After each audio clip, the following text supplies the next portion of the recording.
Ay, masipagandang araw po sa ating lahat. Sa magtatanong sa akin dito, Kuya Chris, ano ba yung tamang pag-live para makakuha ng maraming views o minute or view na requirements po dito sa live ads and stream ads po? So, marami po nagtanong sa akin dyan, masipag, at maganda itong katanungan para maiwasan nyo rin po yung mga violation sa pagla-live po, masipag. Gaya na po ng mga comments, yung mga link dyan, masipag, background music, o yung mga bad words po, masipag, hindi kaya ng mga comments at saka yung mga pinagsasalita o nadedetect na mga background music. Paano ba maiwasan yung mga violation sa pagla-live po, masipag? So ganito po yung dapat nating gawin, masipag, para tayo po ay makagain na maraming views para sa requirements dito sa Instagram ads at maiwasan yung violation. So ano natin gagawin? Ito yung aking Facebook page na Kasipag Vlog po, masipag, So suportahan nyo po ang ating Kasipag Vlog na YouTube channel po, masipag, Meron din po tayong na-upload doon at ating Facebook at TikTok Kasipag Vlog bukod sa Kuya Chris TV.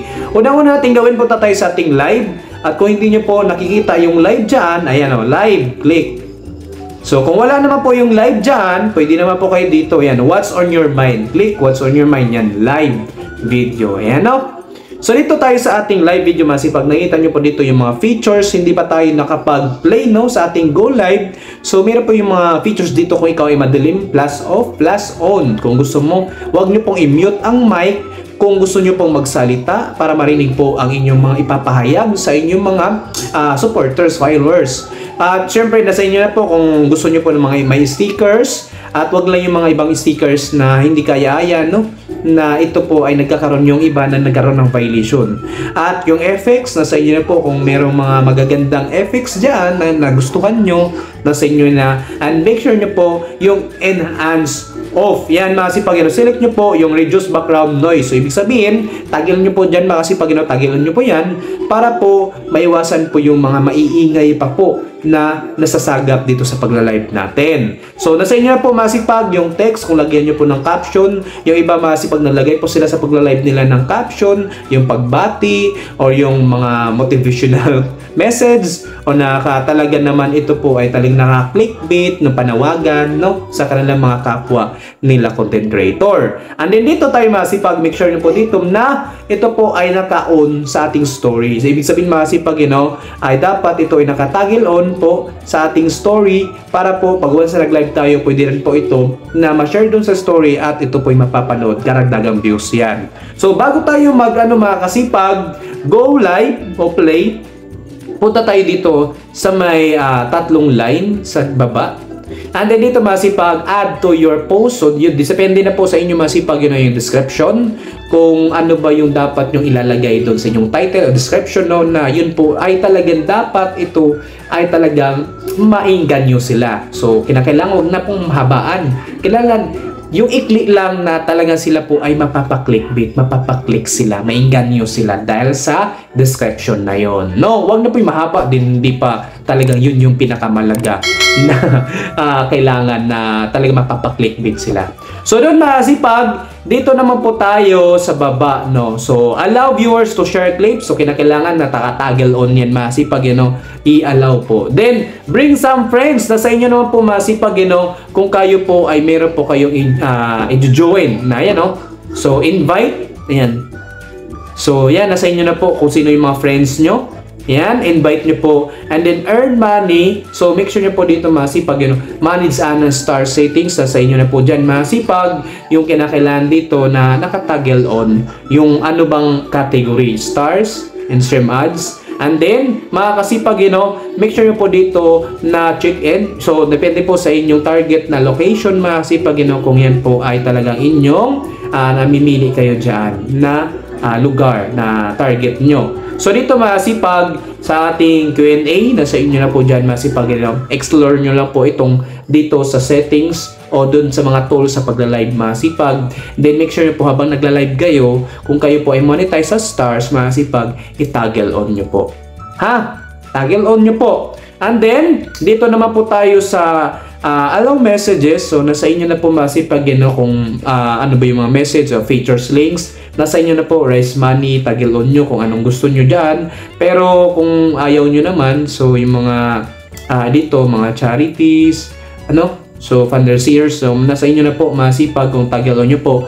Pero dito masipag, ito yung isa sa pinakamalaga dito ay itong dito sa ating advanced settings. Kinakailangan dito masipag, i-tag-allow nyo po yan. Allow viewers to rewind. So, ibig sabihin masipag, yung inyong mga nanonood o yung mga inyong kasali sa live ay pwede na tag-allow nyo to, so pwede pa rin po nila mapanood at i-rewind, no? So another kadagdagang views po yun, minute or viewed, no? So kinakailangan i-tag-allow ito at masipag i-make sure nyo po dito na dapat ang inyong comments ay dapat dito sa comment settings ay meron kayong itatag-allow. Nasa inyo na po masipag, followed on ito default tayo, naka-tag-allow yan. Then you followed on the profiles and pages you follow will be able to comment. So ibig masipag, profiles and pages follow will be able to comment. Nasa inyo po masipag, piliin nyo po dito, only followers be able to leave comments, yan, no? So piliin nyo po, and then restricted,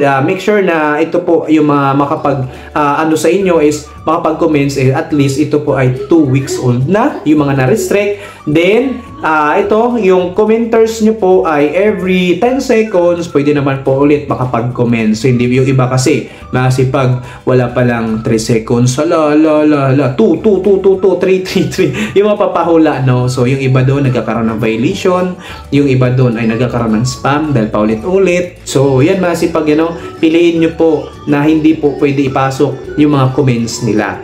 So protected, nasa inyo na po masipag, commenters must be have followed you for at least 15 minutes. So ibig sabihin masipag yung mga nag-comments para sa inyong protection masipag, So kinakailangan dito nakapag-follow sila sa inyo sa loob ng ito ay 15 minutes pa ang tagal niya. So nakapollow niya sa inyo, pwede siya makapag-comments. So ayan masipag, nasa inyo na po kung i-toggle on yung ganun na talagang dito sa features ni Facebook yung kanyang policy sa pagla-live. So discussion, so nasa inyo na po masipag, yung characters, kung 100 characters will be shown, so nasa inyo na po only comments over 100. So ibig sabihin masipag, nasa inyo na po kung ilang shown po na mga comments sa characters, kung ito ba 100, no? Ito masipag, ang pinakamalaga naman dito, ito naman isa ay block comments with link. So yun masipag, only the broadcasters and moderators comments with a link will be shown. So ibig sabihin masipag, yung ikaw nga na nagla-live or ikaw po yung mga iba naman na inyong mga moderators ay yun lang po yung mga comments nyo, yung mga link na dapat kayo na ma-shown yung mga link nyo. Pero yung iba naman ay hindi po. So nasa inyo na po, piliin nyo po dito masipag, para maiwasan po yung mga violation po masipag. Ayan na po ha. So kinakailangan po dito masipag, explore nyo po yung settings po dito sa pagpo-comments. Basahin nyo po dito masipag, piliin nyo po dito para maiwasan po yung mga violation ha.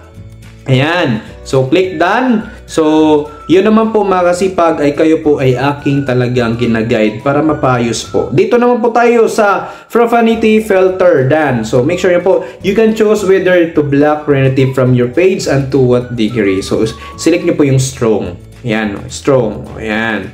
So mga kasipag, and then yung comment moderators, meron naman po yung settings na inaayos, na dapat nyo pong isi-set up. Dito masipag, yan po ay tinuturo ko po sa inyo para sa mapapaganda pa po ang inyong pagla-live, at para maiwasan po yung mga violation. Huwag nyo pong kalimutan, advanced settings, allow viewers to rewind. Karagdagang views din po yan pagkatapos ng live nyo. Ay sila po ay yung mga ibang mga hindi pa nakapanood sa inyong live, hindi nakaten, pwede silang mag-rewind at karagdagan views po yun. Minute or view na requirements po dito kay Facebook. So yun po mga sipag, yun po yung tamang pagla-live po mga sipag na huwag nyo pong kalimutan para po sa inyong mga requirements na kayo po hindi pa po monetize sa live ads o sa in-stream ads, karagdagang minute or view, at para maiwasan din po yung mga violation dito sa pagla-live nyo po. Kasi ang daming nagreklamo dyan sa pagla-live, ang dami daw nagkaroon ng violation, block ni Facebook. So make sure na po na meron po kayo talagang siniselect sa settings sa pagla-live po masipag, sa comments, sa link, no? At iba pa. So, explore nyo po dito sa pagla-live. So, yun na po masipag, ako po si Quickers TV, ay nagsishare po para sa mga baguhan na wala pa pong kalam-alam dito at ano ba yung mga tips, advice, masipag, strategy o diskarte na dapat gagawin sa pagko-content dito sa Facebook o sa pagbablog sa YouTube, no, masipag, at iba pa pong platform. So, yun na po masipag. Kung hindi pa po kayo nakafollow sa ating YouTube channel, Quickers TV po, masipag na follow na po, at sama rin po ang ating Facebook page, Quickers TV, at Kasipag Vlog, masipag na YouTube channel. So na po masipag, maraming salamat sa panonood. Sana po meron kayo natutunan at sana po nagustuhan nyo po masipag. Huwag po kalimutan na i-toggle on po ang notification. Maraming salamat masipag. God bless po sa atin lahat.